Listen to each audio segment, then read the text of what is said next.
Alors, bien sûr, pour commencer, il faut aller sur le site de Meteor. Et vous pouvez aller commencer tout au début du site, c'est meteor.com. Et vous avez, il vous dit, développer avec Meteor. Meteor vous donne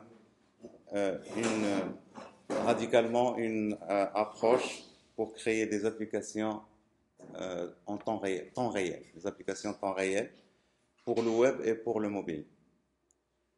Vous créez des applications pour le web en général, mais aussi tout le code que vous écrivez, vous allez pouvoir l'encapsuler en utilisant Cordova, parce que vous connaissez, pour créer des applications mobiles, et tout ça avec du JavaScript. Donc on va coder tous les côtés avec du JavaScript. Alors, donc ici c'est Universally JavaScript. Alors, il faut savoir que dans une application, en général, vous allez avoir trois couches. La couche présentation, donc ça va être le client. Là où vous allez écrire votre code métier, ça va être côté serveur. Et en général, pour la persistance des données, vous allez utiliser une base de données. Alors, au niveau de Meteor, eh bien, on utilise du JavaScript partout, sur toute la ligne. Et donc, vous n'avez pas à apprendre beaucoup de langages pour créer une application complètement. Vous n'allez faire que du JavaScript. Et alors, les clients cibles pour ces applications, c'est à la fois, donc quand vous développez une fois, mais vous pouvez cibler à la fois les mobiles et le web. Et donc, quand je dis mobile, donc iOS, Android, c'est les deux majeurs du marché. Et puis le troisième aspect, c'est l'aspect temps réel. Donc vos applications, ils sont réactives. Ils vont être réactives et donc quand un utilisateur change des données, par exemple au niveau de la base de données, eh bien ce changement peut être reflété sur tous les utilisateurs qui sont connectés. Ils vont voir ce changement au niveau de leur application. Alors je passe en revue les slides du site. Mais il y a un côté parce que les gens qui développent des applications jusqu'à maintenant, pour la plupart, ils utilisent la technologie PHP hein, très souvent. Et donc pour l'hébergement, ça ne pose aucun problème. Pour Meteor, c'est une technologie qui est on va dire, c'est une plateforme qui est très récente. Et quand vous allez développer votre application et vous voulez la mettre en production, ben, vous n'avez pas pour le moment encore beaucoup de choix. Mais ça, c'est sûr que ça va venir, hein, parce qu'on met vraiment le paquet dessus. Mais c'est très intéressant de voir leur approche et de voir qu'il y a beaucoup d'adhérents. Très rapidement, il y a beaucoup de monde qui a adhéré à cette approche-là de développement. Alors pour le moment, si on veut donc, euh, mettre en production, donc il y a Galaxy qui vous permet de faire ça, mais vous pouvez vous-même mettre en place l'infrastructure. S'il s'agit d'une petite application, mettre en place votre infrastructure vous-même, donc sans problème. Voilà, donc je passe un peu de publicité. Bon. Alors, quelle est la technologie qui est derrière? Eh bien, il faut savoir qu'il y a alors Meteor, il se définit comme un framework, comme une plateforme. Donc, on va dire, moi, je préfère plutôt le mot plateforme parce que on va tout faire avec Meteor. Hein. On va pas sortir du domaine Meteor pour tout faire, même pour le déploiement de notre application. Et alors, qu'est-ce qu'il présente? Donc, le framework, en quelque sorte. Donc, vous avez, il est partagé en trois couches. Vous avez la couche client, et dans cette couche client, nous allons voir ici un client data cache. Donc, ça veut dire que les données vont être, quand ils seront chargés, on peut les avoir aussi du côté du client. Et ici, on verra que on implémente une base de données à ce niveau. Et puis au niveau de votre couche de présentation, vous avez par défaut ça utilise un moteur de rendu, donc on va dire Blaze, mais vous pouvez utiliser Angular comme on avait vu, si vous vous souvenez de two-way data binding, etc. Eh bien on peut utiliser Angular, mais on peut aussi utiliser React. Et alors, donc, vous, donc, quand vous allez développer, vous pouvez déployer pour le web ou pour le mobile. Bien sûr, quand vous allez développer, vous allez mettre votre logique ici. Et puis, de l'autre côté, vous avez donc une couche qu'ils appellent Live Query. C'est cette couche qui va permettre de suivre un peu le contenu de la base de données. Et quand il y a des changements, il va les faire refléter au niveau du client. Alors, quelle est la liaison qu'il va y avoir entre le client et le serveur? Eh bien, ça va se faire par un protocole DDP qui est au-dessus de WebSocket. Ça veut dire que vous allez avoir une connexion permanente entre le client et le serveur dans les deux directions. Et l'intérêt de ça, c'est que vous allez pouvoir faire ce qu'on appelle du push au lieu du pull. Donc, quand il y a des modifications, c'est le serveur qui va les envoyer vers le client. C'est pas le client qui va aller à chaque fois demander est-ce qu'il y a du changement. Et c'est ça vraiment la puissance, en quelque sorte, euh, de Meteor.js.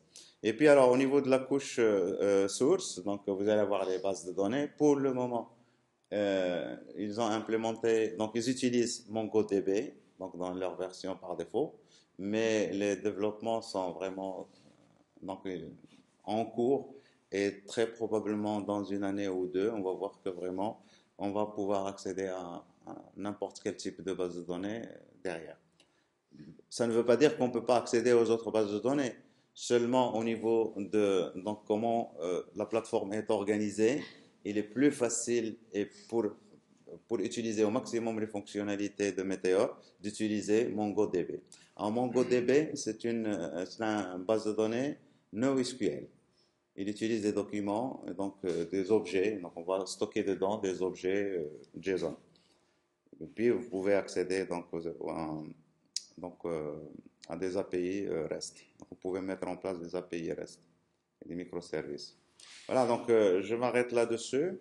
Alors, juste au niveau donc, du site, si vous voulez donc, avoir une vue générale, les choses que je trouve moi intéressantes pour apprendre, donc il y a déjà ça, donc ça vous donne une idée générale, mais aussi donc vous avez pour développer, vous avez la documentation.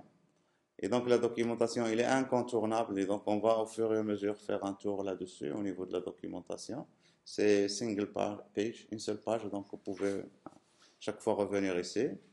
Et puis il faut savoir qu'au niveau de Meteor, Meteor c'est une plateforme dans laquelle est constituée d'un ensemble de packages qui sont fournis dans le corps par Meteor, mais que la communauté a construit donc un ensemble de packages. Et pour accéder à tous ces packages, vous avez un site qui est géré par Meteor, bien sûr, qui s'appelle Atmosphere.js, et dans lequel on peut chercher les packages, on peut avoir un peu les statistiques sur l'utilisation des packages, etc. Les packages les plus utilisés. Et donc, nous, très souvent, vous allez voir, hein, donc, on va développer des choses, mais on va réutiliser donc l'expérience des autres et on va faire vraiment, donc on va y aller très rapidement pour créer des choses avec ça. Alors, si je reviens à la documentation, donc ici vous avez un quick start qui vous montre un peu comment installer Meteor.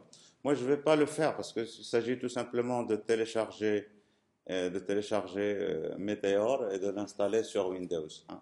Mais si vous êtes sur Unix ou Macintosh, vous exécutez uniquement cette commande. Tout simplement. Alors, qu'est-ce qu'elle fait cette commande? Elle va aller chercher dans install-meteor.com donc la distribution. C'est un script tout simplement, un script et puis il va le piper vers SH et donc il va s'exécuter tout simplement et ça va faire tout le nécessaire pour installer tout ce qu'il faut au niveau de Meteor.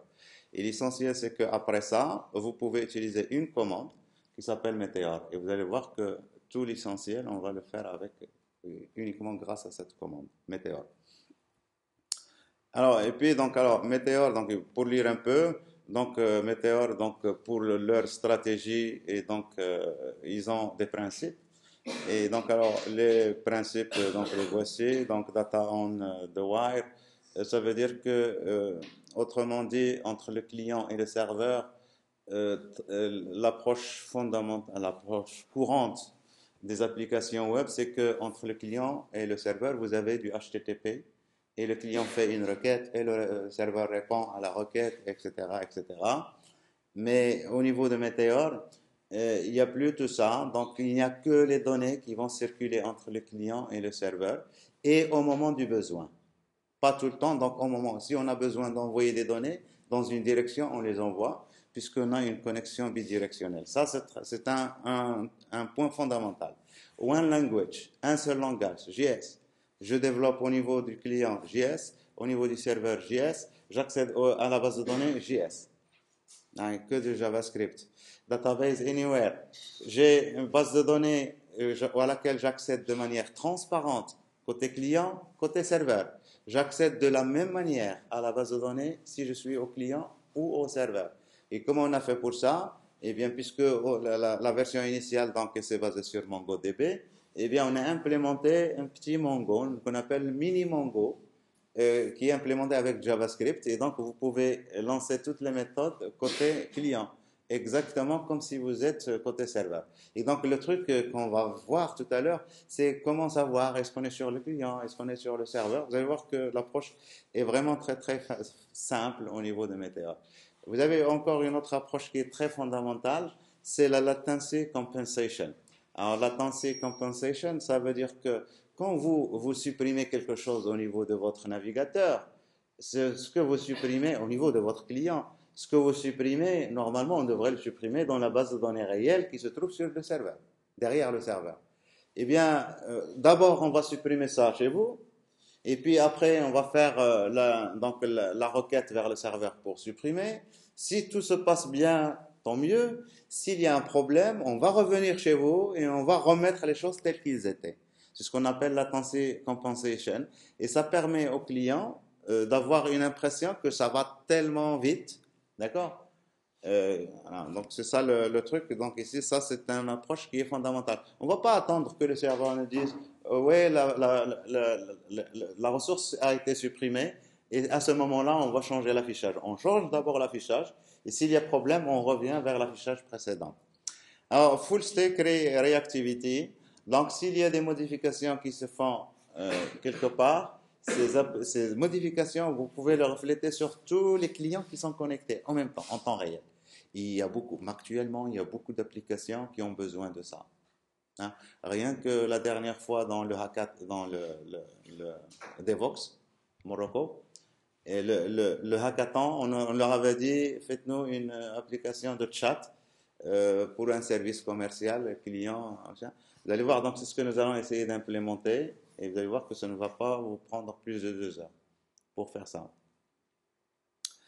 Alors, donc, embrace de écosystème. Meteor, il n'est pas venu pour dire aux autres, vous ne savez pas faire bien les choses. Au contraire, il est venu et il utilise tout l'écosystème qui est construit autour de JavaScript, à savoir, donc, il est basé sur Node.js. Et donc, forcément, puisqu'il est basé sur Node.js, il va utiliser tout ce qui a été fait par Node.js. Il utilise un ensemble de choses qui existent déjà. Et donc, les gens du monde du développement, en passant à Meteor, ils vont réutiliser un peu tout ça. Et donc, on va rester un peu dans l'esprit de la communauté. Et il va y avoir ce partage. Et donc, toute la plateforme est composée de composants qui sont open source. Et donc, c'est complètement ouvert. Et donc, simplicity equals productivity. Donc, ça, c'est un principe fondamental. Il faut que ça soit simple. Il faut qu'on cache toute la difficulté. Et vous allez voir que ce principe a été vraiment, vraiment très bien implémenté au niveau de Meteor.js. On ne va pas voir la complexité. Ça va être, donc, on va écrire quelques lignes de code pour faire des choses que si on faisait ça manuellement, ça va nous prendre des milliers de lignes de code.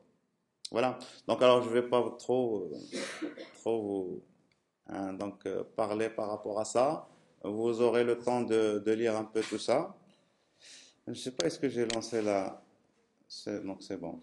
Donc, alors, pour installer, donc, vous allez vers Install et vous téléchargez, donc, vous, la version Windows et vous l'installez tout simplement, suivant, etc. Et quand vous l'aurez installé, eh bien, vous aurez la commande Meteor. Alors, moi, pour le besoin donc, de ma présentation, je vais faire ça avec WebStorm parce que c'est vraiment pratique. Je préfère ne pas lancer de console, je lance les consoles ici. C'est vraiment très pratique. Je suis dans le dossier, hein, donc il faut entrer dans le dossier. Je suis dans le dossier MTRGLC2, tout simplement. Je suis dans un dossier, hein, MTRGLC2. Et donc, on va lui dire donc la commande quand vous aurez installé Meteor, eh bien vous utilisez la commande Meteor et puis create et puis vous lui donnez le dossier dans lequel vous voulez créer. Moi, il se trouve que je suis déjà à l'intérieur, ben, je lui dis point dans le dossier courant. Créez-moi une application dans ce dossier. Donc, je vous fais ça. Et bien, il va donc bien sûr, il faut que vous soyez connecté.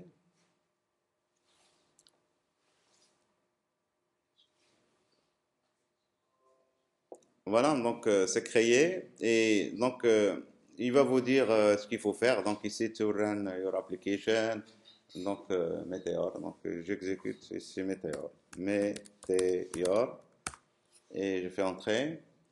Et là, il va lancer à la fois donc un serveur web, il va lancer le serveur de base de données MongoDB et donc je vais pouvoir accéder à mon application que je viens de créer. Hein, donc, il va me mettre un petit bout de code dedans. Enfin, on va voir un peu la structure de notre application. Alors, quand ça serait fait, donc vous voyez ici, il a démarré euh, MongoDB. Et donc, ici, il a démarré donc, un proxy. Oui, base de données locale. Donc ici, c'est la version base de données pour le développement.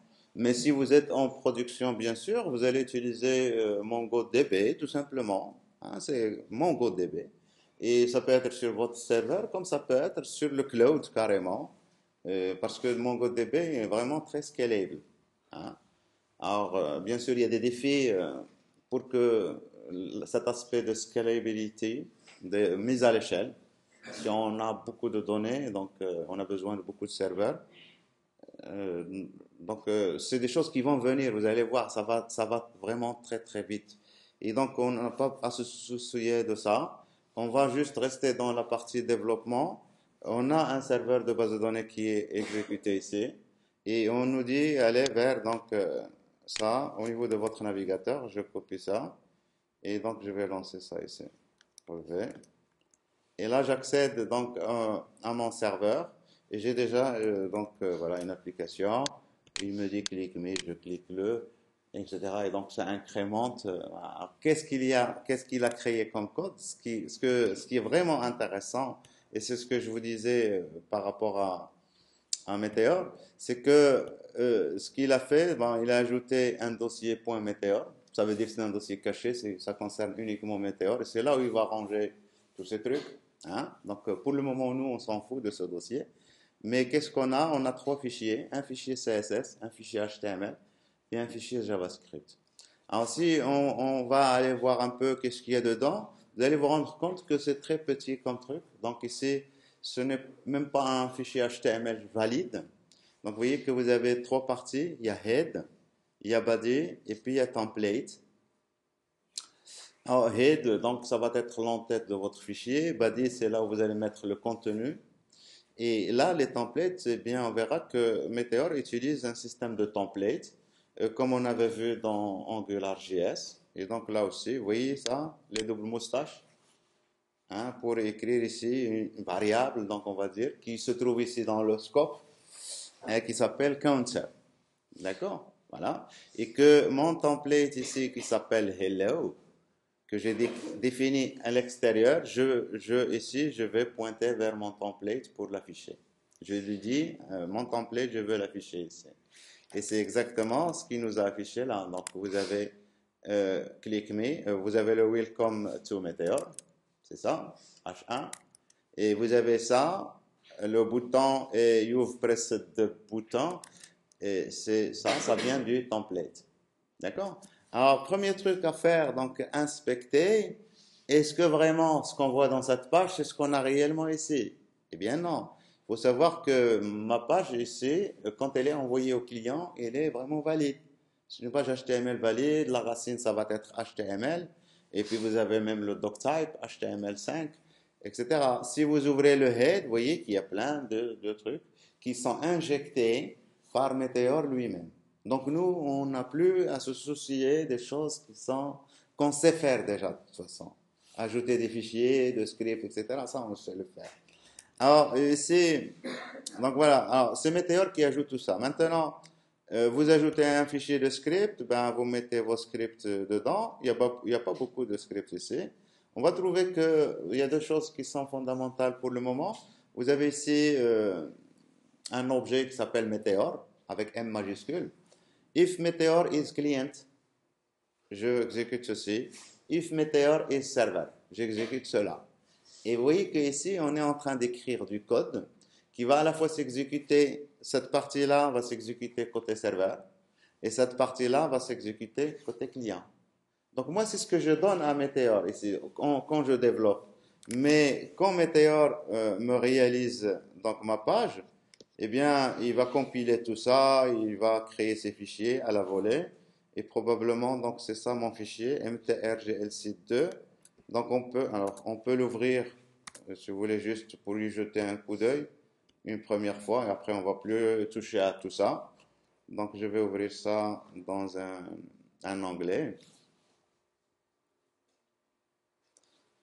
Donc, alors, vous voyez ici, c'est du code tout simplement que vous savez faire, enfin que vous savez faire. Donc, if Meteor is client session, machin, etc. Donc, il reprend. Alors, il y a un problème avec mon truc. Ouais, non, il n'y a pas de problème. Donc, vous voyez hein, donc le code n'est pas envoyé exactement tel qu'il est au client. Donc, vous voyez ici qu'il a créé ce qu'on appelle une fonction exécution automatique. Je ne sais pas comment on appelle ça. Voilà, et donc, voilà, donc il envoie ça. Alors, je passe ceci. Alors maintenant, bien sûr, nous, on ne va pas travailler avec leur code, donc on va tout effacer et on va commencer de zéro, d'accord? Et on va voir un peu les différents aspects au fur et à mesure. Donc, ce que je vais faire, ce que je vous propose, c'est d'effacer tout ça. Il n'y a plus rien. Et on va commencer par créer donc un fichier. Vous l'appelez comme vous voulez, index.html. Et dedans, donc alors, le truc, c'est de mettre un head. Et je vais mettre un title. Et donc, on va appeler ça service client. C'est tout ce que je vais mettre dans le head. Et puis, body. Et dans mon body, on va mettre encore un H1, donc encore service client. Ah, je fais allusion donc à notre petite application que nous allons créer. CTRL S. Alors, j'enregistre.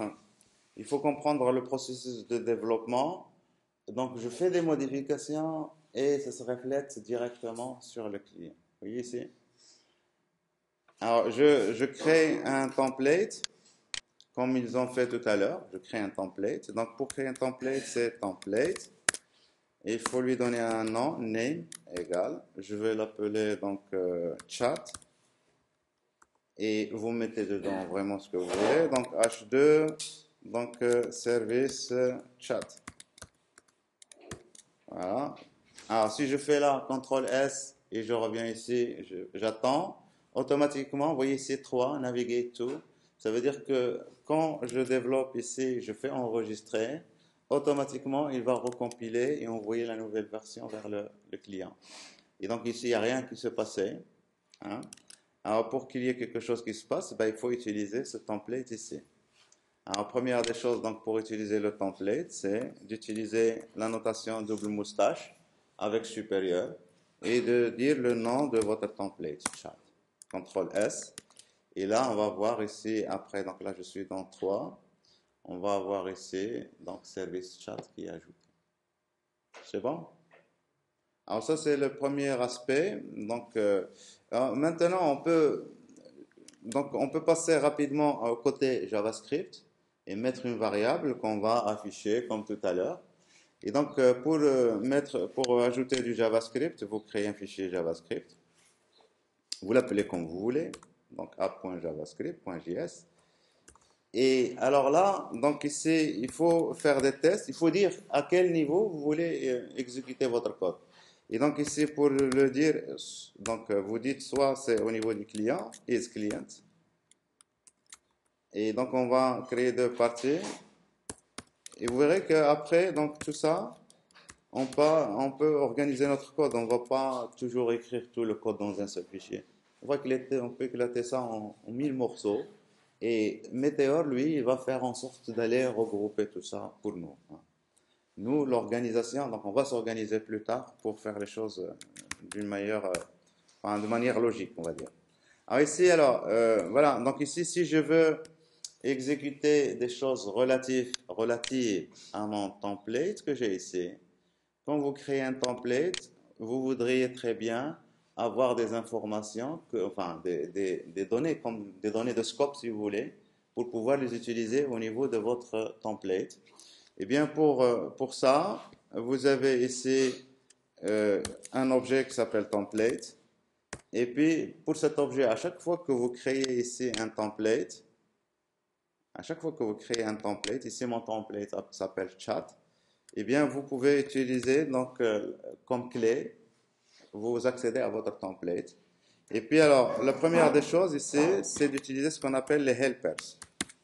Alors, c'est juste une fonction que vous appelez helpers.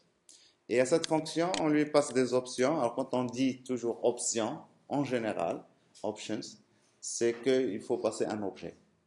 Et donc, un objet, c'est tout simplement un dictionnaire. Et dans ce dictionnaire, vous pouvez mettre donc ici vos variables. Donc, je sais pas moi, donc salutation, salutation, deux points, et donc ici je vais mettre une valeur, bonjour. Voilà, donc je passe ici à la variable salutation, je lui affecte la valeur bonjour.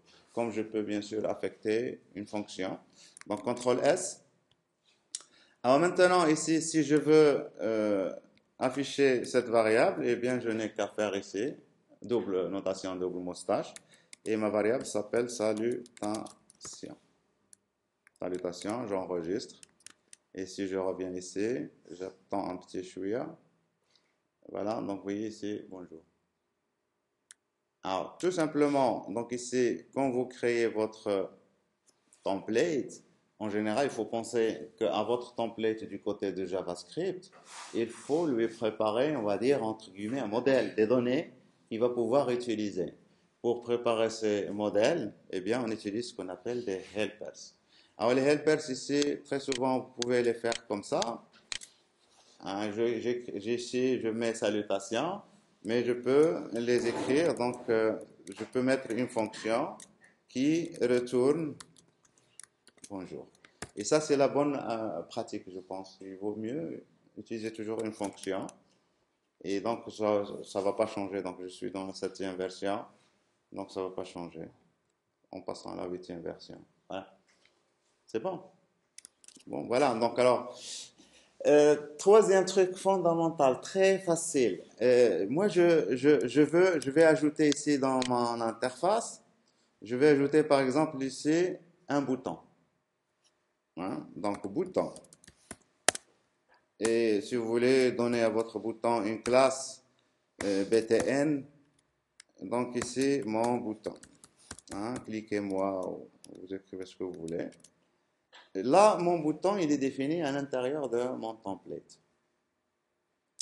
Si je veux répondre aux événements sur mon bouton, eh bien, je dois être toujours dans mon client, parce que là, je suis du côté du client, donc je dois être à l'intérieur de ce bloc. Et ça concerne mon template, donc ici, template. Quel template? C'est le template chat, d'accord? Et puis, vous avez donc ici events. Et la même chose, c'est une fonction. Et on lui passe un objet, des options. Et à l'intérieur de ces options, on va définir nos événements. Enfin, on va définir les fonctions qu'on va appeler quand il y a un événement. Maintenant, comment ils sont définis les événements au niveau de AngularJS? C'est vraiment très facile. Alors, celui qui a fait du jQuery, donc il va pas. Alors, quel est le nom de l'événement ici? Quand je clique, donc clique. Je clique sur quoi? Sur mon bouton. Alors, on va utiliser un sélecteur CSS. Donc ici, j'ai utilisé la classe .btn. Donc ici, alors, CTRL Z, .btn, c'est tout. Et là, vous associez la fonction EVT, la fonction qui va s'exécuter quand vous exécutez enfin, quand vous cliquez sur. Alors nous, on ne va pas faire grand-chose, on va faire juste console.log pour le moment. Donc ici, cliquez. Hein, cliquez. J'enregistre. Je CTRL S. Et alors voilà, donc ici, c'est simple. Donc ici, pour mon template chat, si quelqu'un clique sur un élément ayant la classe button, on exécute cette fonction. C'est clair. Donc, pour mon template chat, si quelqu'un clique sur un élément qui a la classe button, quel que soit, ici j'ai donné la classe à ce bouton, mais j'aurais pu la donner à plusieurs boutons, la même classe. Et là, c'est un sélecteur à la jQuery. Et donc ici, la fonction s'exécute, et donc on va aller tester. Alors, qu'est-ce que c'est que ça? Ouais. On va aller tester au niveau de notre navigateur. Et donc, voici mon bouton, et donc ici, je clique. Et alors, que dirions-nous de l'événement qui a été, que nous avons ici? Eh bien, tout simplement, je vous propose de l'afficher, l'événement, cet objet, parce que vous aurez certainement à un certain moment besoin de cet objet. Et donc, si je reviens ici, j'attends qu'il m'envoie la nouvelle version. Voilà, donc je clique, donc je vais voir ici, cliquette, et puis je vois ici le nom de l'événement. Alors, on se rend compte très bien que l'événement ici, vous voyez ici, c'est un événement à la jQuery. Oh. Si vous voulez savoir sur quoi on a cliqué, donc les événements, c'est ça. Hein. C'est target, vous utilisez target. Hein. EVT.target, on a cliqué sur bouton, c'est ça. Si vous voulez avoir les informations sur la position sur laquelle vous avez cliqué, parce que l'événement clique, ça concerne la souris, etc. Donc vous avez plein d'informations. S'il s'agit par exemple d'un lien et vous voulez que le comportement du lien ne soit pas le même, hein, donc vous ne voulez pas que ça navigue, vous faites prevent, fvt.prevent default, si vous vous souvenez. Hein, des choses comme ça sur les événements. Donc on a accès complètement. Donc voilà, grosso modo, c'est ça. Alors si je reviens à mon terminal ici, mon serveur ici, à chaque fois, oui, ici, il restart, il redémarre, enfin, il redémarre, il recharge la nouvelle version, etc. Mais ici, avec PHP Storm, je peux ajouter d'autres onglets, d'autres consoles. Et au niveau de ma console, donc, je vais lancer Meteor. Et donc, vous pouvez voir un peu cette commande, qu'est-ce qu'elle vous permet. Donc, vous faites, je pense, moins help, voilà. Donc, c'est une commande qui permet de faire plein de choses. Hein. Donc, voilà pour avoir le help. Et moi, je vais faire Meteor list. Ça me permet de lister tous les packages qui sont installés au niveau de Meteor.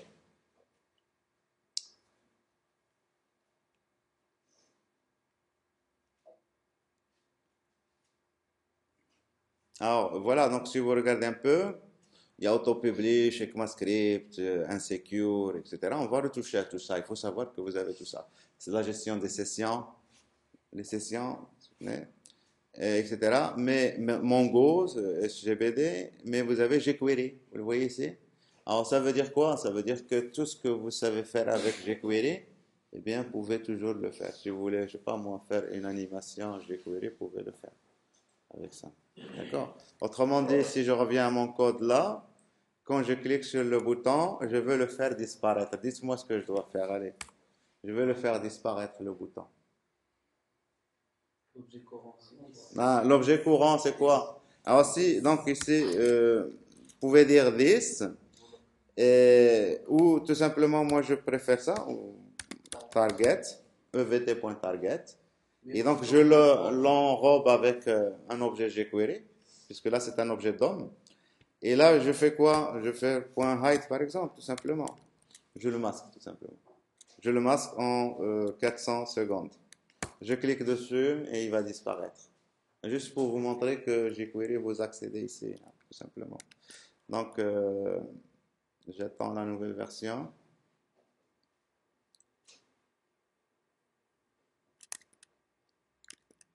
Et elle est là. Et voilà, mon bouton a disparu. Donc voilà, donc vous avez jQuery et donc vous pouvez l'utiliser. Ah, voilà. Alors maintenant, bien sûr, je veux utiliser maintenant les styles. On va ajouter les styles. Donc pour ajouter les styles, je crée un nouveau fichier, style sheet, et je vais l'appeler, vous l'appelez comme vous voulez, hein, style.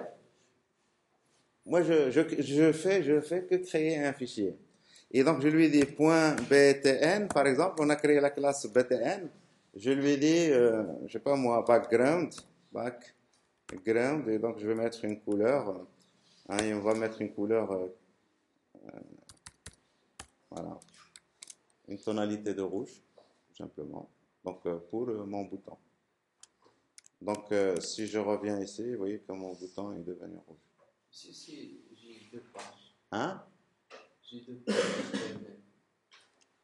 Si vous avez deux pages HTML, Et chacun eh bien, en général, vous n'allez pas créer deux pages HTML. Si, vous pouvez créer autant de pages HTML que vous voulez. Mais cette partie-là, vous allez la créer une seule fois. Mais pour organiser votre code, on verra que vous pouvez créer vos templates. Ça, dans des fichiers HTML, c'est pareil. Ça va vous permettre d'organiser votre code, tout simplement. Mais c'est Meteor qui va aller chercher tout ça pour vous.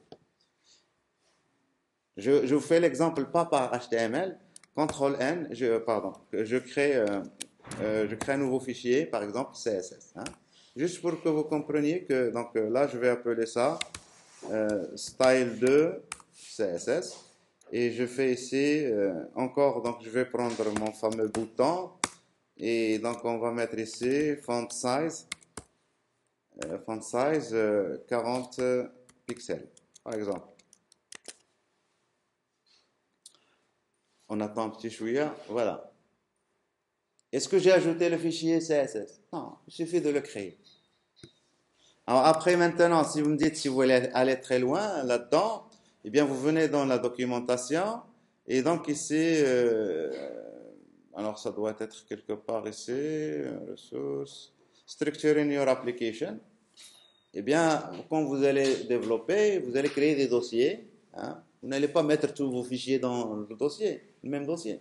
Vous allez créer des dossiers clients, et là, vous allez mettre le code client, et on n'aura plus besoin d'utiliser isClient, parce que automatiquement, pour Meteor, tous les fichiers qui se trouvent dans le dossier client, il va considérer qu'ils vont s'exécuter client.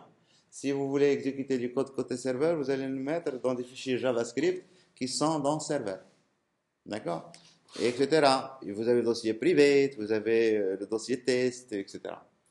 Si vous voulez partager des fichiers, des images, hein, d'autres fichiers JavaScript ou CSS que vous voulez ajouter manuellement, vous pouvez mettre ça dans un dossier qui s'appelle public, etc. Donc il y a de l'organisation qu'on va faire après, plus tard. Et donc les fichiers CSS exécutent à un template, je exécute à chaque fois. Mais ça, vous voulez qu'un fichier CSS s'exécute sur un template? Non, moi je pense que c'est pas très. Donc vous mettez des classes qui sont différentes, tout simplement. Bon, par contre, ce qui est intéressant, c'est que la plateforme, il vous fournit donc des packages par défaut. On vient de voir qu'il y a un ensemble de packages, on vient de les voir ici, qui sont installés. Mais on peut ajouter nos propres packages, enfin d'autres packages, et pour améliorer un peu notre truc. Parlons encore, continuons à parler des styles, des feuilles de style CSS. Imaginez que nous voulons ici utiliser Bootstrap. Eh bien, comment on va faire? On va aller dans le site et vous allez dans Atmosphere.js. Alors, pour accéder à Atmosphere.js, si vous êtes dans le site, vous allez ici dans Packages. Ça vous envoie vers Atmosphere.js. Et là, vous cherchez, donc vous allez lui dire, moi je veux Bootstrap, Bootstrap 3. Et donc, il va vous chercher Bootstrap 3, Bootstrap 3. Voilà, donc alors, vous avez plein de trucs Bootstrap 3. Et donc, je sais pas, je prends un au hasard. Et donc, il me dit, voilà, vous exécutez ça pour ajouter. Donc, c'est Meteor Add, le nom du package. Le nom du package, donc vous avez un nom deux points. Enfin, le premier, c'est le préfixe, le vendor, le vendeur, et là, c'est le nom du package. CTRL-C, je copie ça, je reviens à Meteor et j'installe. CTRL-V. Pas bonjour. Et donc, je vais l'écrire manuellement. Donc, Meteor add. Et donc, mon package, c'est Mizao. Mizao. Deux points, c'est bootstrap. Et je pense qu'il y a un tiret 3. Voilà, donc je fais entrer. Et donc, il va m'installer le package. Il va m'installer le package Bootstrap. Alors, il est en train d'installer. Je reviens à mon application. Et on regarde. Il est en train d'installer. Et donc, j'efface ici pour que vous voyez quand on aura la deuxième version. Vous avez vu qu'il y a eu des changements. Hein, pourquoi? Parce que Bootstrap, le H1, etc., il est différent. Vous voyez que le bouton a changé. Alors, je vais enlever mes styles que j'ai fait tout à l'heure. Ils sont pas très jolis. Donc, j'enlève le fichier style 2. Ça sert plus à rien. C'était juste pour démontrer. Le fichier style ici, j'enlève ça. Voilà. Alors maintenant, maintenant il vous reste plus, là j'ai mis BTN, ça c'est une classe Bootstrap, BTN. Et donc BTN Success par exemple.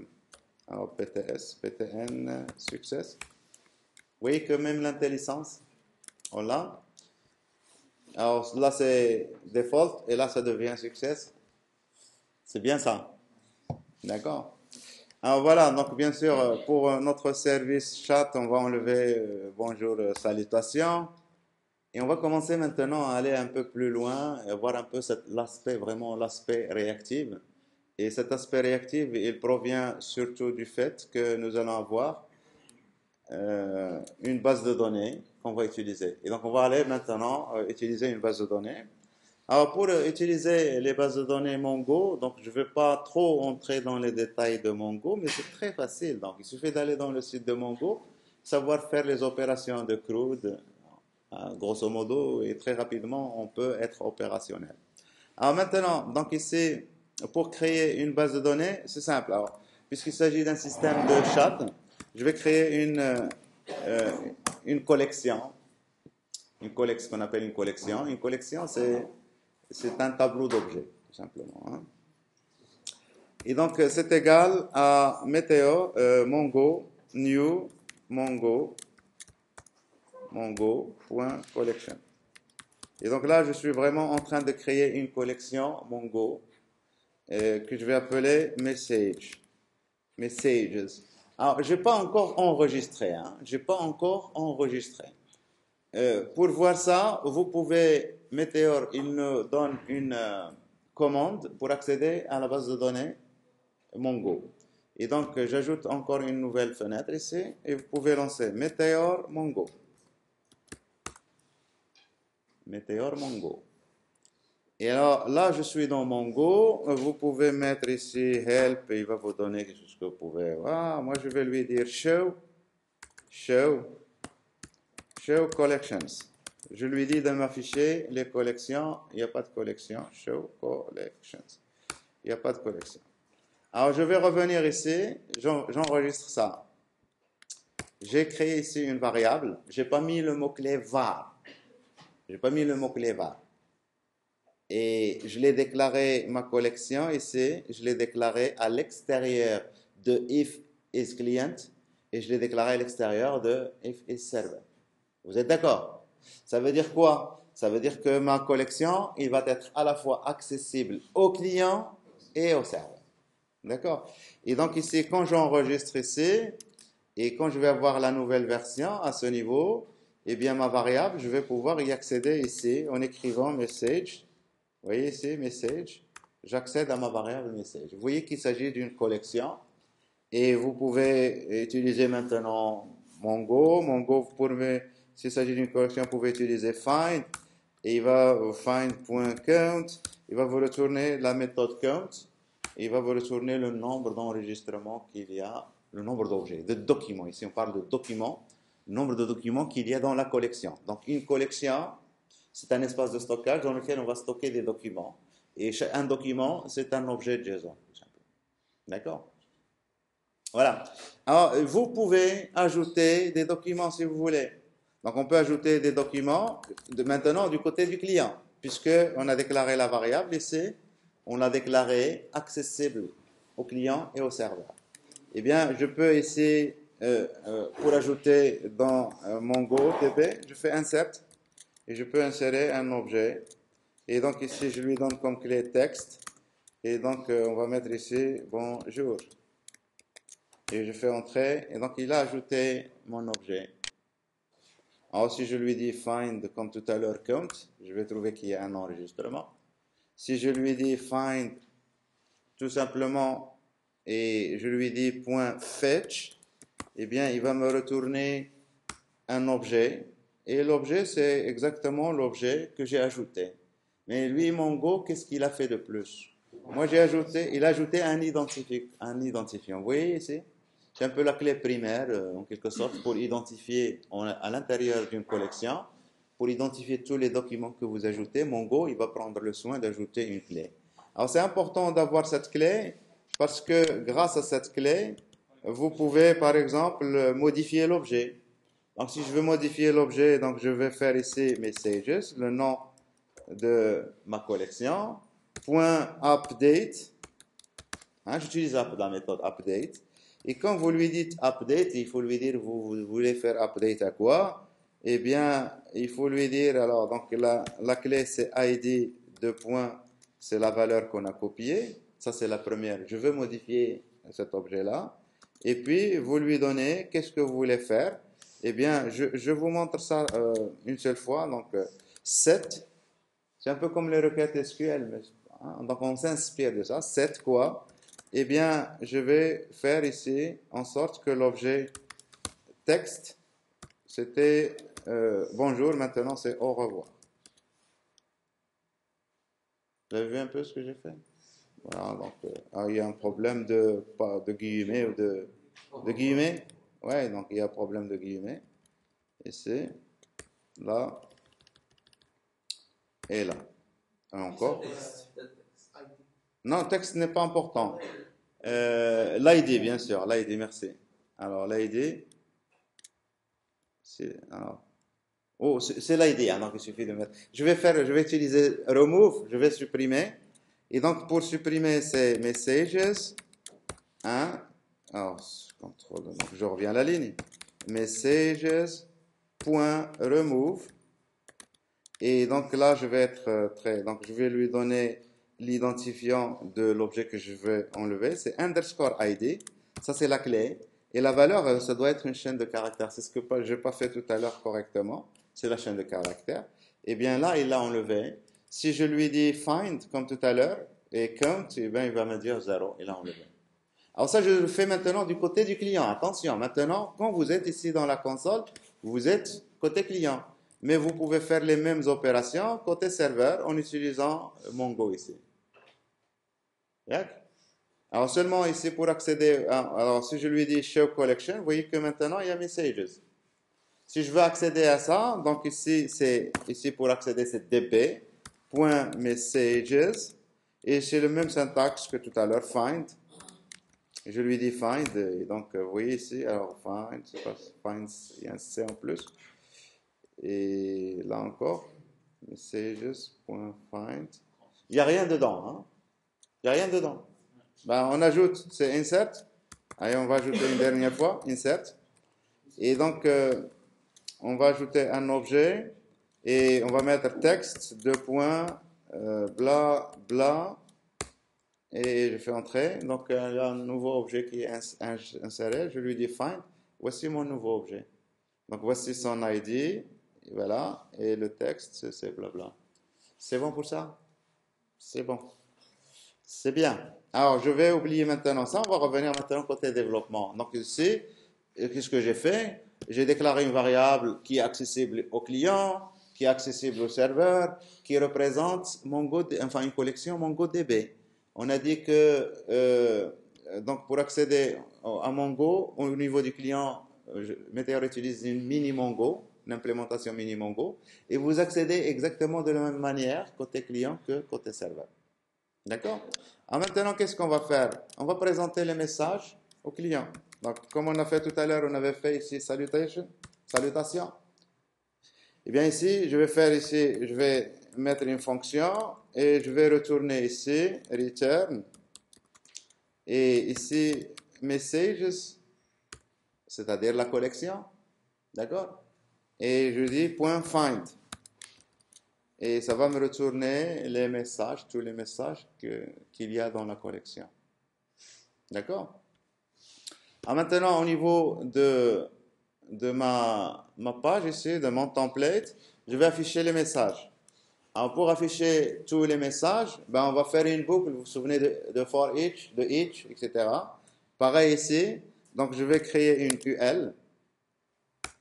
Et à l'intérieur donc je vais mettre des LI qui vont se répéter autant de fois qu'il y a de messages. D'accord?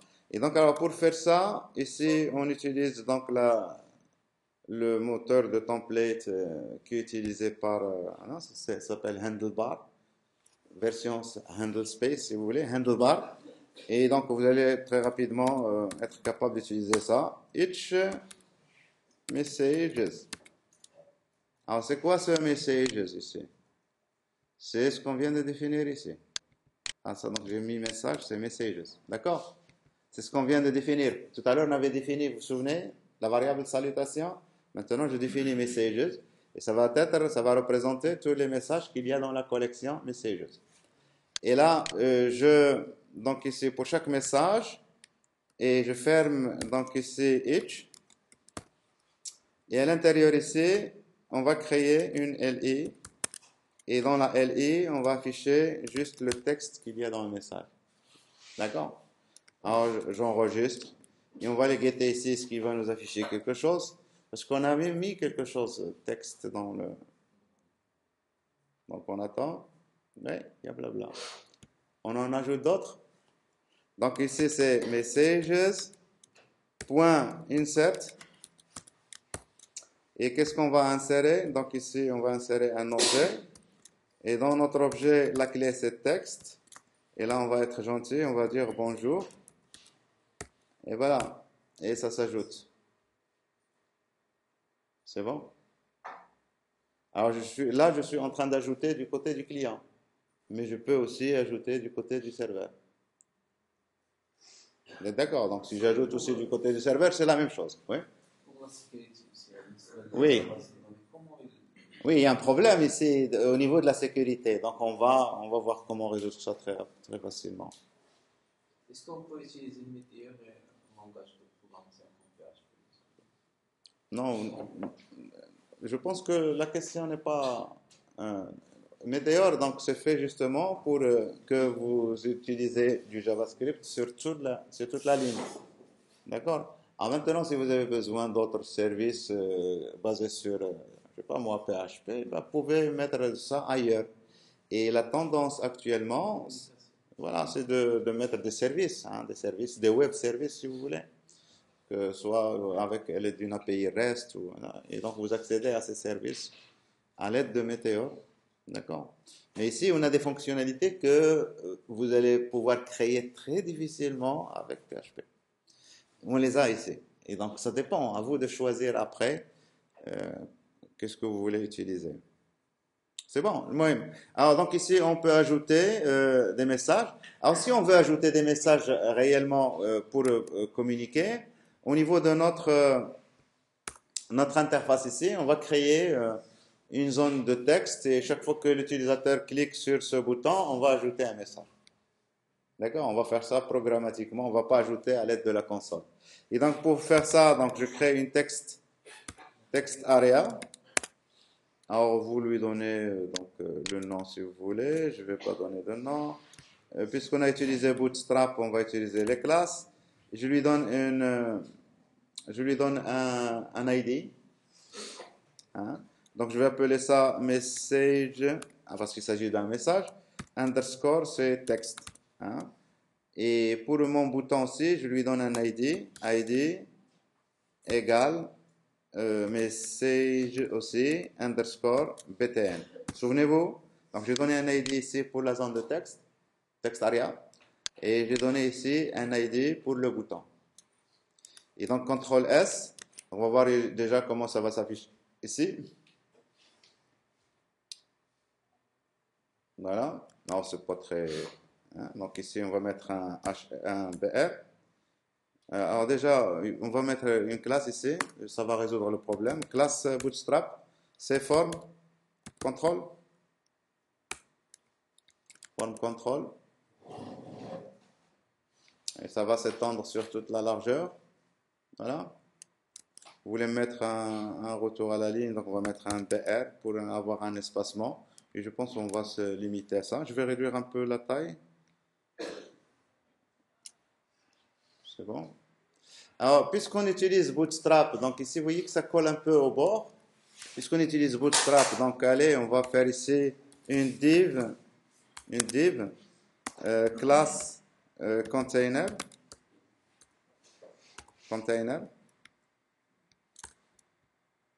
Et là, slash div, CTRL S.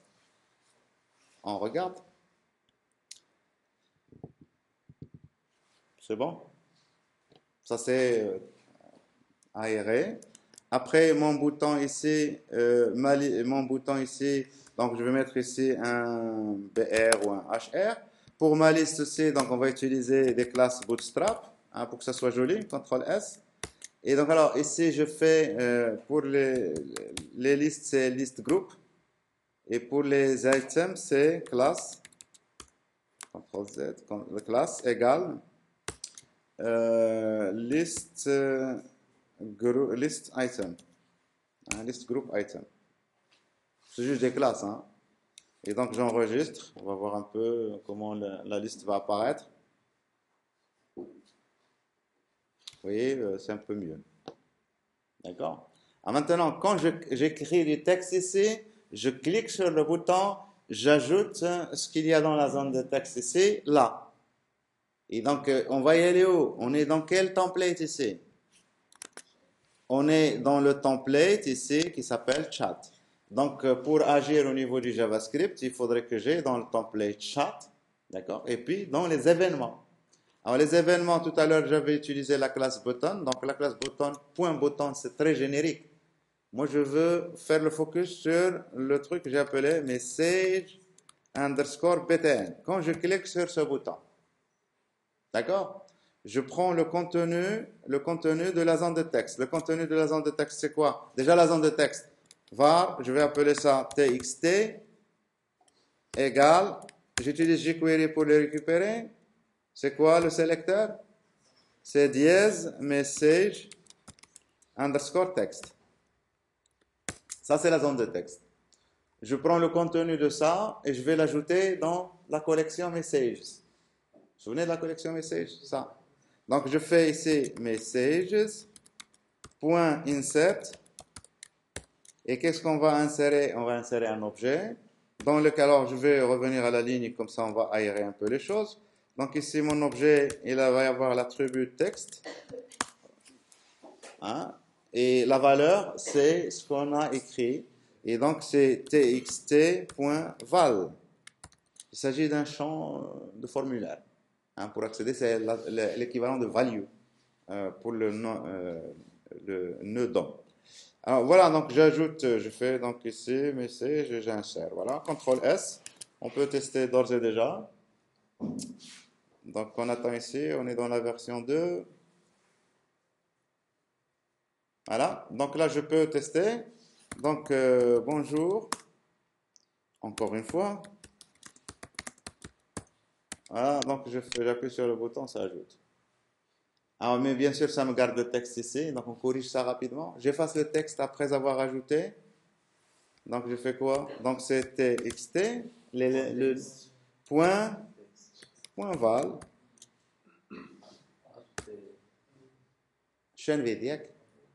Je continue encore. J'ai toujours la référence de la zone de texte. Je veux que le curseur revienne là, c'est point focus. Vous voyez le truc? Alors j'attends un peu, je suis dans la version 3.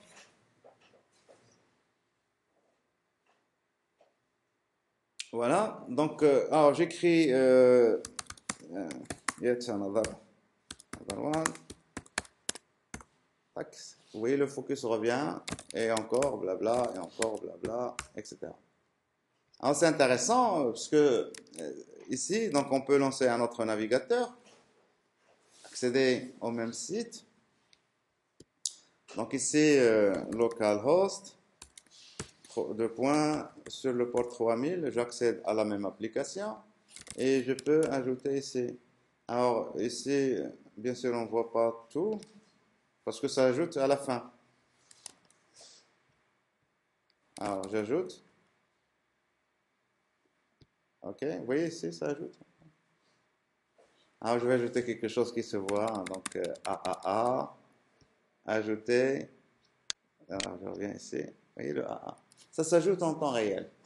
Alors maintenant, rapidement, dites-moi, je veux supprimer ces messages. Dites-moi comment je dois faire. Je veux pouvoir supprimer un message.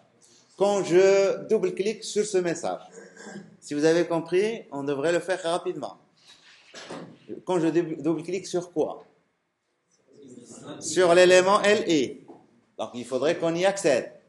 Quand on double-clique dessus, il faudrait que je sache que j'exécute une requête de suppression, remove.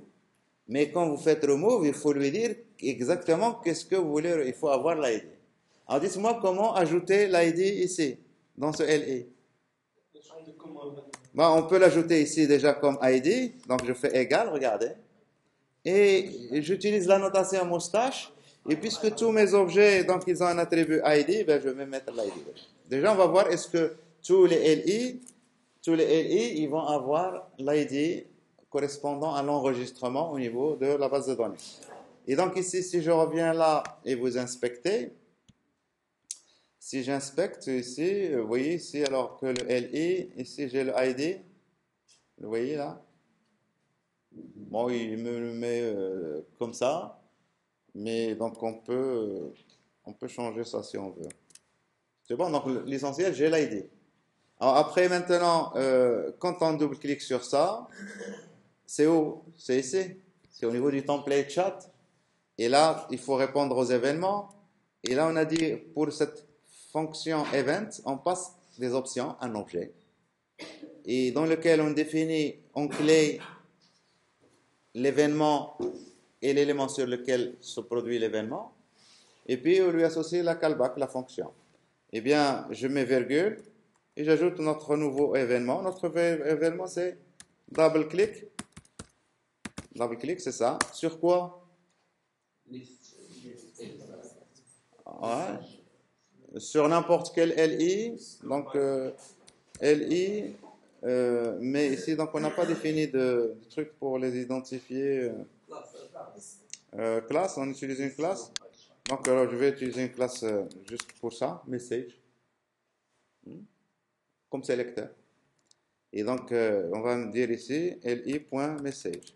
Comme ça, si vous avez d'autres li quelque part, vous n'allez pas les toucher par ça. Donc, ici, function, qu'est-ce qu'on va faire? EVT pour récupérer l'élément courant. D'accord?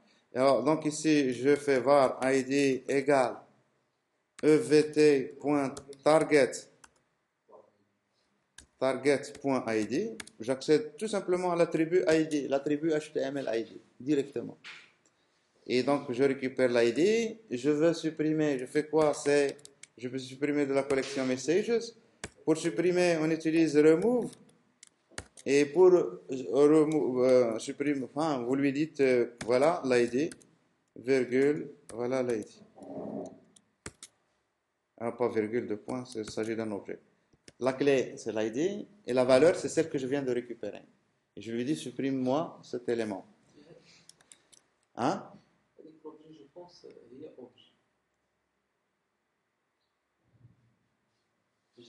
Ah oui, on peut donner ça comme paramètre directement. Remove, et je donne ça comme paramètre. Bon, on va voir le help, hein, parce que là, je vous fais des choses, et moi, pour les faire pour la première fois, j'ai dû passer beaucoup de temps dans le help. Moi, bien sûr, il faudrait que vous fassiez aussi pareil.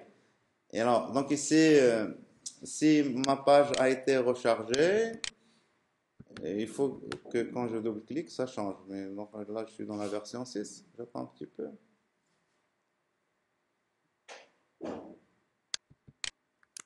Et alors, donc vous pouvez toujours aller voir, donc je ne sais pas est-ce qu'il a été rechargé, mais ici, Meteor Server Started, je clique et ça ne supprime rien du tout. Hein? Ça supprime. Ah, d'accord. Oui. Alors, pourquoi la première? Elle doit avoir, elle doit être spéciale. Je ne sais pas qu'est-ce qu'elle a comme. Bon, allez, donc voilà, on est en train de développer, on s'amuse. Donc ici, je fais db.messages. Et c'est ça, j'accède à la collection message, db.messages, .remove. Alors, je vais le faire du côté du client. Je vais le faire du côté du client. Je vais lui dire, enlève-moi tous les messages. J'en ai plus besoin. Hein. Donc, messages, .remove.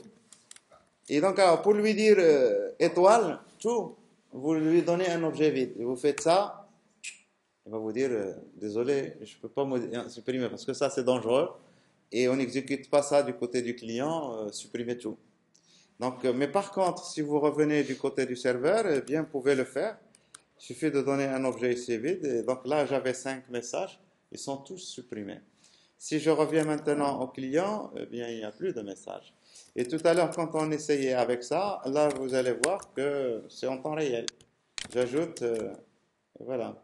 Alors, je ne sais pas pourquoi il me met ici ça en... Hein, donc, c'était sélectionné. Alors, c'est quoi? Ça, c'était le truc de tout à l'heure. C'est bon, ça? Je reprends, j'ajoute. Ah, c'est bon. Ah, double-clic, oui. Donc, je double-clique ici, ça enlève. Oui, ça enlève ici, là.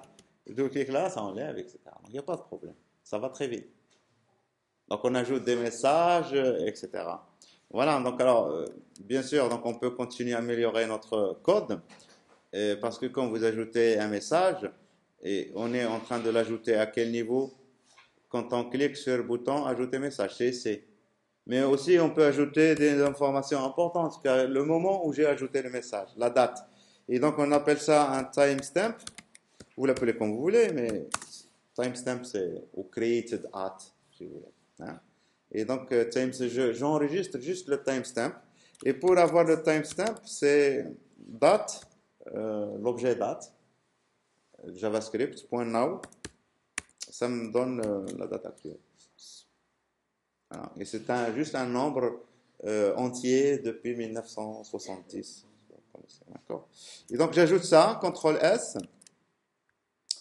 Et bien sûr, alors j'ajoute le timestamp. Je veux l'afficher, le timestamp. Ici dans mon LI, qu'est-ce que j'affiche? J'affiche le texte. D'accord. Maintenant, le timestamp, il doit se trouver aussi dans mes objets. Et donc, si je veux l'afficher, ben, tout simplement, c'est timestamp.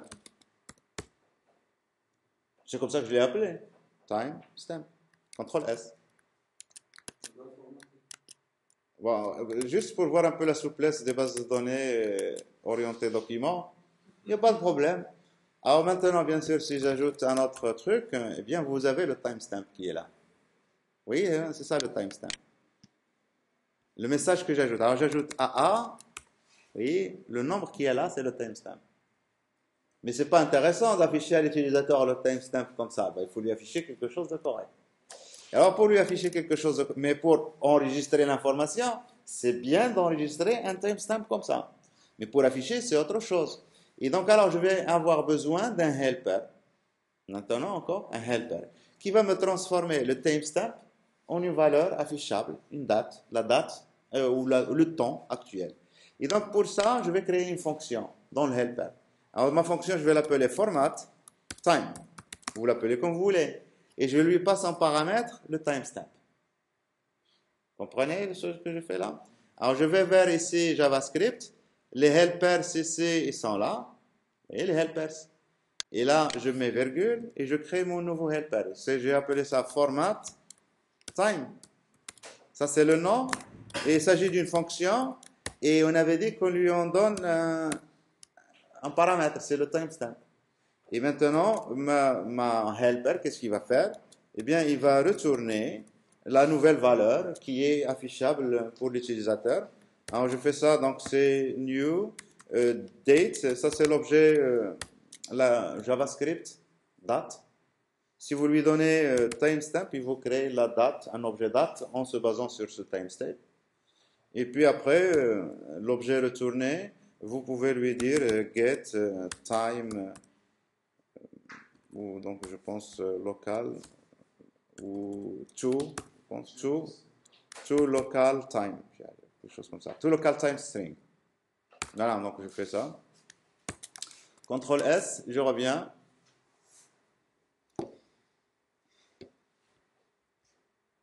On est dans la version 2. Ah, il est 9h53. C'est bon? Ah, on lui dit de nous afficher ça puisqu'on est en train d'utiliser Bootstrap. On va, au lieu d'afficher ça comme ça directement, je vais mettre ça dans un span. Et dans mon span, je vais lui donner une classe.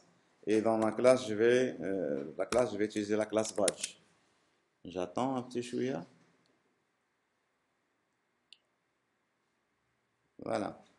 Alors, bien sûr, à droite ici, ça c'est des dates invalides puisqu'il n'y a pas de date, il ne trouve pas de date. Donc, je fais ça, et on peut ajouter des trucs, voilà. Et ce qui est intéressant, c'est ce que j'ajoute là, il est accessible à tout le monde. D'accord. Alors, ça, vous avez dit tout à l'heure, il y a des problèmes de sécurité. Je suis tout à fait d'accord avec vous. Et pour faire le prototypage, donc on va très vite, donc on va utiliser, comment dire, donc on va Meteor utilise un package qui s'appelle Insecure, on déjà son nom Insecure, et il vous permet de partager la totalité de votre base de données, et puis de pouvoir et surtout utiliser les opérations du côté du client directement, insert, delete, etc. Si vous enlevez ce package Insecure, eh bien vous ne pouvez plus faire ces opérations directement. Là, il faut faire des choses pour que ces opérations puissent se faire. Et vous allez voir que c'est très très facile. Deuxième truc, pour aller plus vite, il y a des outils aussi. Et là, depuis tout à l'heure, j'écrivais message.insert, etc. pour voir un peu quels sont mes messages, quels sont les objets que j'ai au niveau de ma base de données MongoDB. Pour accéder à ça, donc il y a un package que je trouve intéressant pour le développement. Et ce package s'appelle Mongol. Alors, Mongo comme Mongo, hein, et puis vous avez le L, et donc c'est MS Avin Mongo. On va l'installer pour voir un peu ce qu'il va nous ajouter.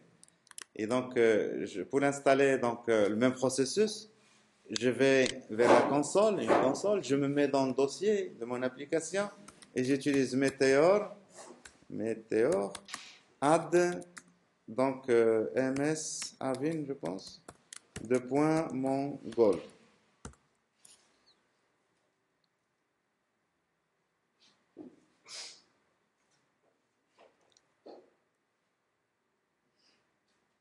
Il est en train d'installer. C'est fait. Donc, si je reviens à mon application ici, vous pouvez faire CTRL M. Alors, il faut que ça rafraîchisse. Voilà.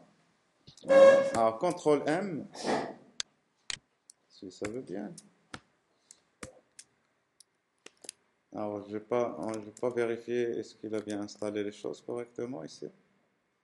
Mongo Collection Instance, local, Mongo, oui, added. Donc, on devrait avoir ici, en faisant CTRL M, et il ne veut pas. Donc, je réactualise. En général, on ne va jamais faire réactualiser comme ça. Hein. On ne va jamais faire ça. Mais je le fais quand même, parce qu'il y a des choses qui ne veut pas. J'essaie ici.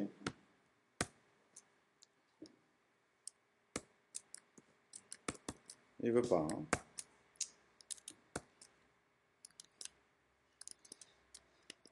Alors, je vérifie est-ce que mon objet, enfin mon package a été installé. Il me dit ici, il est ajouté. Bon. Mongol et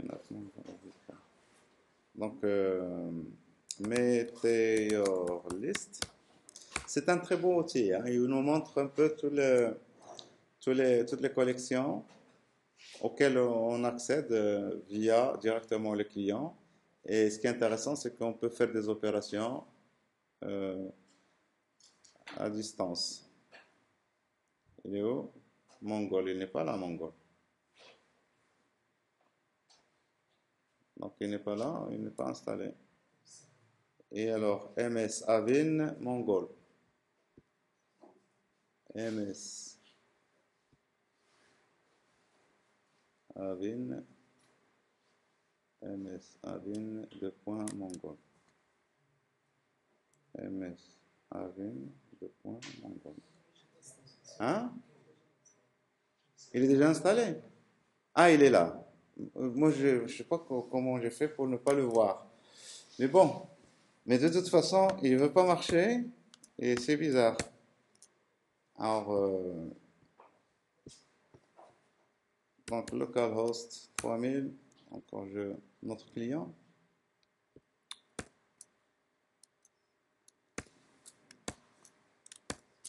Ah voilà, je ne sais pas pourquoi il ne voulait pas sortir. Ouais, vous le voyez. Donc c'est ça mon goal. Et alors, donc ici, je peux accéder à la collection. Ce qui est intéressant ici, c'est qu'on peut accéder à la collection des messages. Hein, vous voyez ici, messages. Account, si, donc, tout à l'heure, on va ajouter, pour s'authentifier, etc., les comptes d'utilisateurs pour s'authentifier. Parce que si vous laissez votre application comme ça, n'importe qui va ajouter des messages. Il faut créer un compte pour ajouter des messages. Et donc ici, voilà, ça va nous permettre d'aller voir un peu les différents enregistrements. On peut dupliquer, on peut mettre à jour et on peut supprimer si on veut. Et donc quand je supprime, ça enlève directement ici. C'est très utile. Donc CTRL M. Alors je pense qu'il y a un problème de raccourci. Donc normalement c'est CTRL M. Moi là pour que ça marche pour moi, je fais CTRL SHIFT M et là ça marche. C'est juste par hasard. Mais c'est CTRL M pour que ça marche. Bon, allez, on s'en fout. Maintenant, on va continuer. On va faire le truc ici, puisqu'on vient de lister. On avait dit qu'il y a un objet, regardez, qui s'appelle un package qui s'appelle insecure. Et donc, ils vous disent ici, for prototyping only. Et donc, allow all database rights from the client. Nous, on ne veut pas avoir ça. On ne veut pas permettre à n'importe qui de faire la mise à jour du côté client. Et donc, alors pour faire ça, donc pour éviter ça, donc on va faire Météor. Et donc, vous allez voir que pour enlever un package, c'est tout simplement remove. Et le nom du package, c'est insecure. Comme on a ajouté tout à l'heure des packages, à un moment, je décide, je veux enlever ce package, je fais remove le package et ça va être enlevé. Et alors là, donc il est en train d'enlever le package. Et quand les choses sont enlevées, je n'ai rien à faire. Après un certain moment, normalement, alors bien sûr ici, j'accède toujours aux données, mais on a dit la modification. Donc si j'essaie maintenant de faire ça, vous avez vu un flash? C'est ce qu'on appelle le latency compensation. Il l'a ajouté, il a fait la requête au serveur, on n'avait pas le droit et on l'a enlevé. D'accord? Donc là, il a compris. Et, tac, vous voyez en bas? Voilà, donc je ne peux plus ajouter. Maintenant, pour ajouter, il faut autoriser côté serveur. Et alors, pour autoriser côté serveur, donc si je vais vers le serveur, eh bien, pour les collections, donc ici, on va se mettre dans JavaScript. Et là, on va utiliser un peu le côté, là. Le côté isServer. Meteor isServer. Donc, le code ici va s'exécuter côté serveur. Alors, je dis messages. Ça, c'est ma collection. Point. Et donc, ici, vous pouvez lui dire, utiliser la méthode allow. Et alors, donc ici, la méthode allow, il vous permet d'autoriser des opérations. Par exemple, ici, insert, deux points, et vous donnez une fonction. Et à votre fonction, il suffit de faire un return, ici, true. Alors, bien sûr, ici, vous ne faites pas des choses comme ça. Vous faites ici, test. Vous testez est-ce que l'utilisateur a le droit d'ajouter, etc. Et quand c'est bon, vous retournez true. Quand c'est mauvais, vous retournez false. Et quand on retourne true, là, la modification... Comment tester sur l'utilisateur? Quand utiliser? Ah, on va voir. On va voir, c'est très facile tout ça. Ah, on va ajouter des utilisateurs, etc. Alors, ça, c'est la première approche. Il y en a deux. Mais donc ici, j'attends. Je suis dans la version 2. On attend ici. Alors, je vais enregistrer. Voilà. Donc ici, si je fais blabla, ça ajoute maintenant. Bien. Ça ajoute. Alors, je peux ajouter. Il n'y a plus de problème d'y l'ajout. D'accord? Ça, c'est la première méthode. La deuxième méthode, c'est ici. Donc là, j'ai autorisé l'utilisateur à ajouter. La deuxième méthode, et c'est ce qu'on vous conseille de faire, c'est d'utiliser ce qu'on appelle, donc ici, Meteor Methods, les méthodes Meteor qui s'exécutent côté serveur. Là, ici, je suis côté serveur. Et dans ça, méthode, je passe à obtenir un objet, des options. On appelle ça des options. Et vous créez vos méthodes que vous voulez appeler du côté client. Alors, par exemple, ici, je crée une méthode, je l'appelle add message. Et cette méthode, elle va avoir comme paramètre le message, c'est le texte que je veux ajouter. D'accord? Le texte que je veux ajouter. Et c'est là où je vais exécuter le code d'insertion. Et non plus du côté du serveur. Tout à l'heure, on l'avait ajouté ici. C'était ça. On l'a ajouté du côté serveur. Je l'enlève d'ici, du côté client, pardon. Et je le mets ici. Alors, CTRL V, CTRL Z. Voilà. Donc, message.insert. Texte, alors qu'est-ce qu'on va mettre dans le texte? C'est ce qu'on a envoyé dans le paramètre. Ce qu'on a envoyé ici comme paramètre. Et le timestamp, je laisse ici le timestamp. Maintenant, du côté du client, ici, du côté du client, là, je vais appeler cette méthode. Et pour appeler cette méthode, Meteor, du côté du client, j'appelle la méthode, c'est call. Et on met le nom de la méthode. La méthode, comment on l'appelait? Add message. Et on lui a donné des paramètres. C'est quoi le paramètre? C'était le texte. Et donc ici, c'est texte.val. Vous voyez un peu comment on fait? Et ça, c'est vraiment très, très pratique. Et donc, j'attends, je suis dans la deuxième version.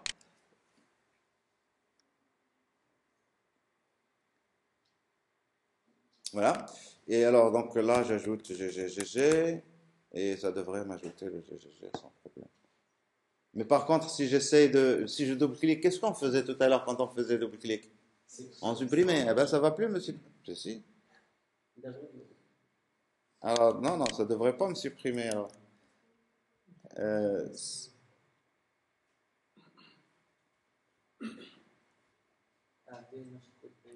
Donc, on a ça.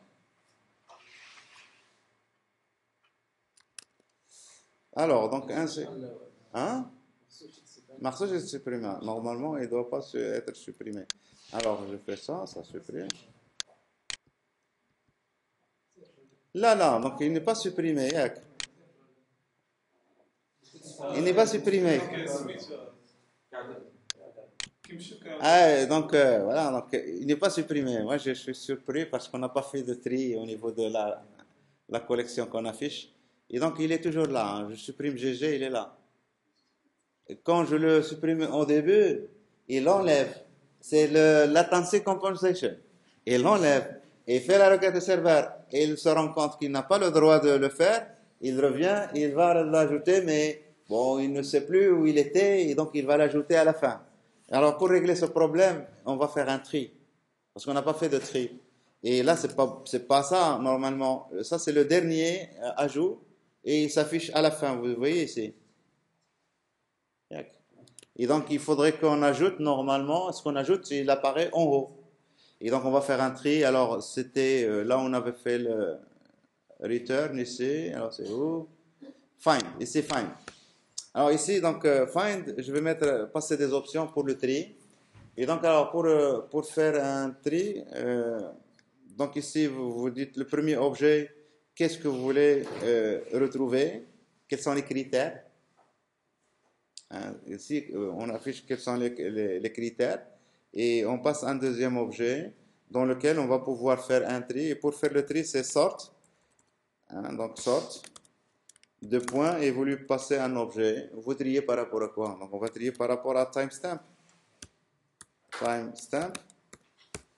Deux points. Et alors, ordre croissant, c'est 1. Décroissant, c'est moins 1. Et donc, nous, ce qu'on veut, c'est décroissant, moins 1. C'est bon? On va aussi limiter, hein, parce qu'on affiche, imaginez qu'on a 1000 messages, on ne va pas afficher tous les 1000 messages, donc on met limite et on va limiter ça à 6. Et donc, si j'attends un petit chouïa, donc là j'ai 1, 2, 3, 7, 6, exactement 6. On va en ajouter, bon, donc j'ajoute rapidement.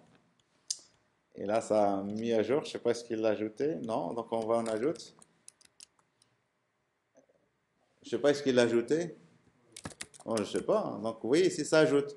Mais en bas, donc on n'affiche plus que 6. Et ici, j'ai l'ordre ici décroissant. Alors si je double-clique maintenant, il n'y aura plus ce problème de tout à l'heure, vous voyez? Vous voyez, c'est Remove Failed Access Denied. Double-clique. Moi, je n'avais pas fait attention depuis tout à l'heure, il nous le disait. Access Denied. Donc si on veut corriger ça, dites-moi maintenant, puisqu'on l'avait fait pour l'insérer. Donc quand est-ce qu'on enlève? C'est ici. Et donc ici, au lieu de faire ça, donc ici, on va faire ici meteor.call et on va appeler une méthode qu'on va appeler, qui se trouve sur le serveur, qu'on va appeler remove, par exemple message, et cette méthode, on doit la créer. Et qu'est-ce qu'on va lui passer comme paramètre? On lui passe l'ID du message qu'on veut supprimer. D'accord? Et côté serveur, je crée ici une deuxième méthode, et donc c'est remove message, vous l'appelez comme vous voulez, hein. Deux points, function, et cette fonction, elle va récupérer comme paramètre l'ID, et donc je l'exécute côté serveur maintenant. CTRL S. Et alors là, après l'actualisation ici, donc on va voir 4, on va pouvoir supprimer. Ouais, donc je supprime. C'est bon? Ouais?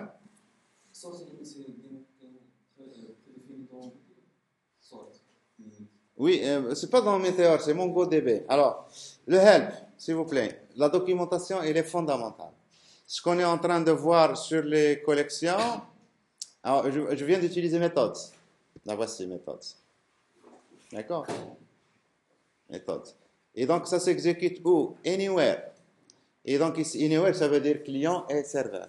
Vous pouvez exécuter ça sur le client et serveur. Meteor.méthode, puis vous définissez vos méthodes. Il y a une méthode qui s'appelle foo. Vous lui associez une fonction, il admet deux paramètres ici. Une méthode var, etc. Donc, on vous donne des exemples. Voilà. Alors, pour les collections, les voici. Ce sont des collections Mongo. Pour les créer, c'est New Mongo Collection. D'accord? Et puis, on a utilisé find. Voilà, find. Et alors, ici, donc, si vous regardez le help ici, eh bien, le collection.find, vous avez le sélecteur. C'est optionnel tout ça, parce qu'on a utilisé tout à l'heure find sans rien. Hein? Donc, on n'a ni donné de sélecteur, ni d'option, et ça veut dire là, ça va me retourner tous les enregistrements, enfin tous les documents qu'il va trouver. Alors, si vous donnez un sélecteur, le sélecteur, ça peut être un sélecteur Mongo sélecteur, ça peut être un object ID, ce qu'on a utilisé tout à l'heure, object ID, ça peut être une chaîne de caractères. Et s'il s'agit d'une chaîne de caractères, c'est exactement l'ID qu'on va mettre comme chaîne de caractères. Alors, ici, vous pouvez aller cliquer. Alors, puis les options, c'est ce que vous avez dit. Il y a sort pour le tri, il y a skip. Ici, donc ici, ça c'est important, c'est pour faire des limites, quand vous utilisez limite, ça va avec skip. Le number of results to skip at the beginning. Et c'est en quelque sorte l'offset. Vous lui donnez où commencer. Quand vous lui dites limite 10. D'accord? Normalement ici, quand on affiche ça, on affiche combien de messages ici?